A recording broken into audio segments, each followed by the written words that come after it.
ओम शांति। 23 सितंबर 2022 के ईश्वरीय महावाक्य। पहले सुनते हैं मुरली के मुख्य पॉइंट्स।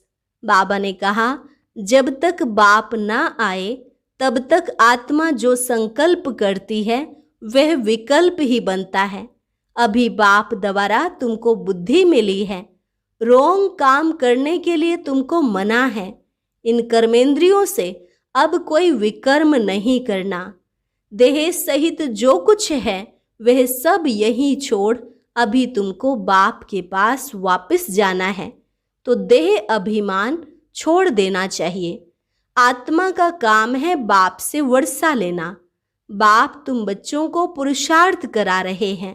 वह खुद कहते हैं, अगर धारणा नहीं होती तो कम से कम बाप और वर्षे को तो याद करो। इस दुख धाम को भूल जाओ। अब तुम कौड़ी से हीरे जैसा बन रहे हो। एक बाप को ही ज्ञान रत्नों का सागर कहा जाता है। यह एक एक रत्न लाखों रुपयों का है। सारे ड्रामा का सार आज और कल में समाया हुआ है। कल तुमको राजाई दी थी, आज नहीं है, अब फिर ले रहे हो, कल फिर तुम राज्य करेंगे। यह तो पाठशाला है, इसमें दर्शन आदि करने की बात नहीं रहती। तुम्हें तो पढ़ना और पढ़ाना है। पहले पहले बाप का परिचय देना है। और लास्ट में बाबा ने कहा, मैं तुमको स्वर्ग का मालिक बनाने आया हूँ, तो ऐसे बाप को कभी भूलो नहीं। नरक के मालिक बनाने वालों को तो भूलते नहीं, फिर मुझ बाप को क्यों भूल जाते हो? भले माया फिर भी भुलाएगी, परंतु तुम कोशिश करो याद में रहने की। और अब सुनते हैं महावाक्यों को विस्तार से। मुरली का सार। मीठे बच्चे, बाप द्वारा तुम्हें राइट पथ, सच्चा रास्ता मिला है, इसलिए कोई भी उल्टे कर्म व विकर्म नहीं करने हैं। प्रश्न, इस समय मनुष्य जो भी संकल्प करते हैं वह विकल्प ही बनता है, क्यों? उत्तर, क्योंकि बुद्धि में राइट और रोंग की समझ नहीं है। माया ने बुद्धि को ताला लगा दिया है। बाप जब तक ना आए, सत्य पहचान ना दे, तब तक हर संकल्प विकल्प ही होता है। माया के राज्य में भले भगवान को याद करने का संकल्प करते हैं, परंतु यथार्थ पहचानते नहीं हैं, इसलिए वह भी रोंग हो जाता। यह सब समझने की बहुत महीन बातें हैं। गीत ओम नमो शिवाय। ओम शांति। मीठे मीठे बच्चों ने गीत सुना। गीत का अर्थ यथार्थ बुद्धि में आया। वह जो गाते हैं उनका अर्थ नहीं जानते। तुम प्रैक्टिकल अर्थ भी जानते हो और पुरुषार्थ भी कर रहे हो बाप द्वारा, क्योंकि अब सम्मुख सहायक है। सहायक बनते तब हैं जब भारी भीड़ आती है। तुम बच्चे जानते हो गुप्त रीति सहायक है सब मनुष्य मात्र का, बल्कि जो भी इस पुरानी दुनिया में है, अनेक प्रकार की योनियां भी है ना, अनेक प्रकार के जानवर हैं। सतयुग में तो कोई अशुद्ध चीज जानवर आदि नहीं होगी। यह ड्रामा बना हुआ है। साहूकार के पास मकान फर्नीचर आदि जरूर होंगे, गरीब के पास क्या होगा? यह तुम समझते हो ना। अभी भी पुरानी दुनिया रावण राज्य है, जो जीव जंतु नाग बालाएं सब नुकसान करने वाले हैं। जैसे मनुष्य तमो प्रधान, वैसे इनकी सामग्री भी तमो प्रधान। भले यहाँ कितने भी बड़े बड़े मकान 40 मंजिल के भी बनाते, तो भी स्वर्ग के आगे तो कुछ भी नहीं है। यह अब बनते हैं विनाश के लिए। तुम बच्चे जानते हो बाबा आया हुआ है। पहले नंबर में बाबा आत्मा और परमात्मा का भेद समझाते हैं। मनुष्य ना तो आत्मा को ना परमात्मा को ही जानते हैं। तुम बच्चों ने जान लिया है आत्मा और परमात्मा का रूप क्या है।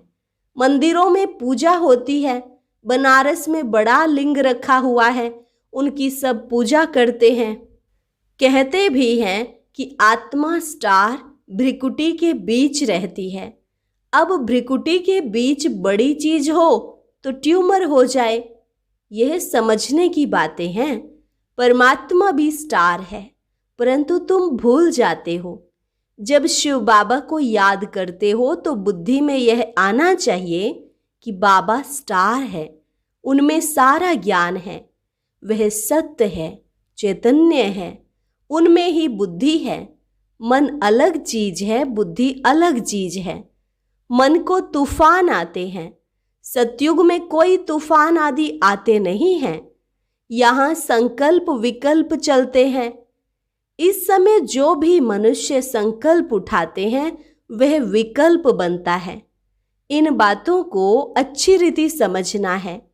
वह हो गई सहज बात। सुख धाम शांति धाम को याद करो, यह फिर सूक्ष्म समझानी दी जाती है। आत्मा इतनी जो सूक्ष्म है वह सत्य है, चैतन्य है। आत्मा जब गर्भ में प्रवेश करती है तभी चुरपुर होती है। यूं तो 5 तत्वों में भी कुछ चैतन्यता है, तब तो बढ़ते हैं, परंतु उनमें मन बुद्धि नहीं है। उन चीजों में संकल्प आदि की बात नहीं। गर्भ में पिंड बढ़ता है, जैसे झाड़ बढ़ता है वैसे पिंड बढ़ता है, परंतु उनमें ज्ञान नहीं। ज्ञान भक्ति मनुष्यों के लिए है। भक्ति आत्मा करती है और ज्ञान भी आत्मा लेती है। आत्मा में ही मन बुद्धि है। पहले मन में अच्छा व बुरा संकल्प आता है, फिर बुद्धि सोचती है करूं व नहीं करूं। जब तक बाप नहीं आते हैं तब तक आत्मा जो संकल्प करती है वह विकल्प ही बनता है। भले भगवान को याद करते हैं, परंतु राइट है व रोंग है यह भी समझते नहीं हैं। ब्रह्म तो भगवान है नहीं। मनुष्य को संकल्प उठता है कि भगवान को याद करें। बुद्धि कहती है यह राइट है, परंतु बुद्धि का ताला बंद है क्योंकि माया का राज्य है। भक्ति जो करते हैं वह रोंग करते हैं। कृष्ण की भक्ति करते हैं, पहचान कुछ भी नहीं। जो कुछ करते हैं अनराइटियस। अब बाप द्वारा बुद्धि को अक्ल मिली है। रोंग काम करने लिए मना है। कर्मेंद्रियों से विकर्म करना मना है। बुद्धि कहती है ईश्वर सर्वव्यापी नहीं है। अब बुद्धि को राइट पथ मिला है। तुमको हर बात की सही समझ मिली है। आगे जो कुछ करते थे वह रोंग ही करते थे। भक्ति भी अनराइटियस करते थे। शिव की भक्ति करते थे, बड़ा लिंग बनाते थे, परंतु इतना बड़ा शिव बाबा थोड़े ही है। अब तुम्हारी बुद्धि का ताला खुला है, तब समझते हो सब अनराइटियस है ही झूठी दुनिया। सतयुग है सच्ची दुनिया। उसकी स्थापना किसने की? ट्रुथ एक बाप को ही कहा जाता है। वह जो सुनाते हैं सब सच बोलते हैं, सचखंड की स्थापना करते हैं। यह डिटेल की बड़ी महीन बातें हैं, कोई भी यह समझ न सके। बहुत महीनता में जाना पड़ता है। बाप कहते हैं धारणा नहीं होती है तो बाप और वर्षे को याद करो, दुख धाम को भूल जाओ। मनुष्य नया मकान बनाते हैं तो बुद्धि योग पुराने मकान से निकल नए में लग जाता है। समझते हैं कि पुराना तो खत्म हो ही जाएगा। यह फिर है बेहद की बात। देह सहित जो कुछ है सब छोड़ना है। यह देह भी तो वापस नहीं जानी है। आत्मा को ही बाप के पास वापस जाना है। बाबा कहते हैं मुझे याद करो, मैं जो हूँ जैसा हूँ। तुम्हारी आत्मा में भी कैसे पार्ट भरा हुआ है? 84 जन्मों का पार्ट कितनी छोटी सी आत्मा में भरा हुआ है। 84 लाख जन्मों का पार्ट तो इम्पॉसिबल हो जाए। अभी तुम्हारी बुद्धि का ताला बाप ने खोला है तो समझते हो वह सब रोंग है। इतनी छोटी सी आत्मा में 84 जन्मों का पार्ट है। बाप राइट बात बताते हैं। बाप बच्चों से ही बात करते हैं। नॉलेजफुल है ना। कहते हैं यह आईसीएस पढ़ा हुआ है, आत्मा ही पढ़ती है इन ऑर्गन्स द्वारा। भले बहुत धनवान बड़ा आदमी बनते हैं, फिर भी रोगी बीमार तो होते हैं ना। ऐसे नहीं कि बड़े आदमियों की आयु भी बड़ी होती है। बड़े आदमी जितना पाप करते हैं उतना गरीब नहीं करते हैं। इस दुनिया में तो पाप ही पाप होते हैं। ये है ही पाप आत्माओं की दुनिया। हर बात में पाप ही करते हैं। ब्राह्मण खिलाते हैं, यह भी पतित को खिलाते हैं ना। पतित को खिलाने से कोई पुण्य थोड़े ही होगा। अभी तुम रियलिटी में पावन बनते हो। सन्यासी भले पावन बनते हैं, परंतु वह कोई पावन दुनिया में तो जाने वाले नहीं हैं। फिर भी पुनर्जन्म तो पतित दुनिया में ही लेंगे। तुम थोड़े ही पतित दुनिया में जन्म लेंगे। वह समझते हैं कि दुनिया की आयु अजून बहुत बड़ी है। जब तक विनाश हो तब तक पुनर्जन्म तो लेना ही पड़े ना, छूट नहीं सकते। तुम्हारा यह अंतिम जन्म है। तुम जानते हो कि हम पवित्र दुनिया में जाने वाले हैं। बाप बैठ समझाते हैं, बच्चे तुम पवित्र प्रवृत्ति मार्ग में थे तो देवता थे, फिर इतने पुनर्जन्म लेते आए हो। तुम अपने पुनर्जन्म को नहीं जानते हो। यह कोई एक को थोड़े ही पढ़ाया जाता है, अनेक पढ़ते हैं। बाप ब्राह्मण बच्चों से ही बात करते हैं। शूद्र इन बातों को समझेंगे नहीं। पहले 7 रोज समझाकर ब्राह्मण बनाओ, जो समझें हम शिव वंशी ब्रह्मा कुमार कुमारी हैं। इस पढ़ाई से तुम नई दुनिया के मालिक बनते हो। यह है ब्रह्मा मुख वंशावली। प्रजापिता ब्रह्मा के सब बच्चे हैं। उनको ग्रेट ग्रेट ग्रैंड फादर कहा जाता है। ब्रह्मा को हमेशा बड़ा बूढ़ा दिखाते हैं, जैसे क्राइस्ट है। क्रिश्चियन लोग पुनर्जन्म तो लेते आते हैं, ग्रेट ग्रेट ग्रैंड क्राइस्ट, परंतु वह शिव बाबा तो निराकार है। उनको सिर्फ फादर कहेंगे, वो है ही निराकार। उनको गॉड फादर कहते हैं। उनका कोई फादर नहीं, गुरु भी नहीं, क्योंकि वह सतगुरु है। तब वे गुरु लोग कौन हैं? वे जिस्मानी यात्रा करते हैं, हम रूहानी यात्रा करते हैं। यहाँ कोई मरते हैं तो कहेंगे स्वर्ग पधारा, तो यह झूठ बोला ना। आते तो फिर भी यहाँ ही हैं। कोई कहते फलाना ज्योति ज्योत समाया। अच्छा, बड़े बड़े साधु संत मर जाते हैं। अगर वह ज्योति ज्योत जाकर समाया, फिर उनकी बरसी क्यों मनाते हो? ज्योति में समाया वह तो बड़ा अच्छा हुआ, फिर बरसी मनाना, उनको खिलाना पिलाना, यह तो फिर झूठ हुआ ना। बैकुंठवासी हो गया, फिर उनको नरक का भोजन खिलाते हो। इसको कहा जाता है अनराइटियस। जो कुछ करते हैं उल्टा ही करते हैं। मनुष्यों की बुद्धि को बिल्कुल ताला लगा हुआ है। बाप कहते हैं मैं आकर ताला खोलता हूँ, माया ताला लगा देती है। कहते हैं ईश्वर सर्वव्यापी है। समझते हैं यह ज्ञान परंपरा से चला आता है। इन विचारों को कुछ भी पता नहीं। ज्ञान और भक्ति, ब्रह्मा का दिन और ब्रह्मा की रात दोनों इक्वल होता है ना। फिर सतयुग दिन की इतनी बड़ी आयु और रात को इतना छोटा क्यों कर दिया है? ब्रह्मा का दिन और ब्रह्मा की रात दोनों इक्वल होने चाहिए ना। यह बेहद की बात है। बाप आकर सब बातें समझाते हैं। बाप को ही ज्ञान रत्नों का सागर कहा जाता है। एक एक रत्न की वैल्यू लाखों रुपया है। बाप बच्चों को समझाते हैं कल की बात है। तुमको समझाकर राज्य भाग्य देकर गया था, तुमने राज्य किया, अब गंवा दिया है। कल तुमको राजाई दी थी, आज है नहीं, फिर लो। आज और कल की बात है। भारत कल स्वर्ग था, भारत में ही शिव जयंती मनाते हैं। जरूर शिव बाबा आया होगा, अब फिर से आया है, तुमको राज्य भाग्य दे रहे हैं। अब तुम कौड़ी से हीरे जैसा बने हो। तुम एक्टर्स ने बेहद के ड्रामा के आदि मध्य अंत को जाना है, अर्थात त्रिकालदर्शी बने हो। बाप कहते हैं कि मीठे मीठे बच्चे, मुझ बाप को याद करो, भूलो नहीं। मैं तुमको स्वर्ग का मालिक बनाने आया हूँ।